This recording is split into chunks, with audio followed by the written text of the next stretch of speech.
Ngayon po may krisis pa rin sa langis, sinasabing pinaka-napupuruhan ang mga Pilipino nasa poverty line. Sila po yung mga household na kumikita ng mas mababa sa 13,873 pesos kada buwan.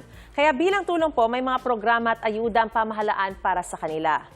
Mabuti pa sila, sabi naman ng ilang middle-income household o nasa middle class. Na bagaman hindi may tuturing na mahirap, madali silang masadlak sa kahirapan sa panahon ng krisis ayon sa Philippine Institute for Development Studies o PIDS. Apektado ng krisis pero hindi direktang nakatatanggap ng tulong mula sa gobyerno. Kaya tanong ng middle class, paano naman kami? Nahati ang middle class household sa 3 kategorya, depende sa kabuuang sahod kada buwan. Ang mga lower middle income household ay kumikita ng mahigit 27,000 pesos hanggang mahigit 55,000 pesos kada buwan. Yan po. Pasok naman sa middle income household ang may mahigit 55,000 hanggang mahigit 97,000 pesos na kita kada buwan. At ang upper middle income household, mahigit 97,000 pesos hanggang mahigit 166,000 pesos ang buwan ng family income. Ayon po sa Global Tax Police expert na si Mon Abrea, tinatawag ding working class ang middle class sector. Pasok kasi rito ang mga manggagawa na kinakaltasan ng buwis sa kanilang mga sweldo. Nagbabayad ng tax pero walang ayuda. Ayon pa sa PIDS, hindi gaanong secure ang finances ng middle class lalo na kapag may nagkasakit sa pamilya.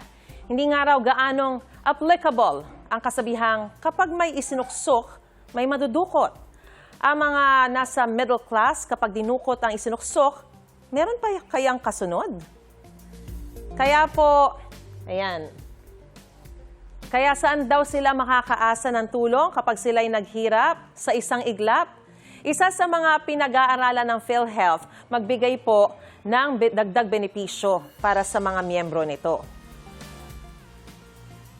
Sinusulong naman sa Senado na suspindihin muna ang pension premium sa SSS at GSIS. Kung sakali, 7 hanggang 10% ng kanilang sweldo ang maaaring maibalik sa kanila. Sinusulong naman po na ibaba sa 10% ang kasalukuyang 12% na value-added tax of VAT sa mga produkto. Ayan. At sa Kamara naman, may nakabimbing panukalang batas ukol sa pagpapalakas ng purchasing power ng middle-income taxpayers. Ngayon pong napakataas ng presyo ng mga produkto dahil sa krisis sa langis, ang pambili galing sa dugot pawis ng maraming Pilipino. Mahalagang ramdam ng lahat ang suporta ng pamahalaan, anumang socio-economic class na bibilang.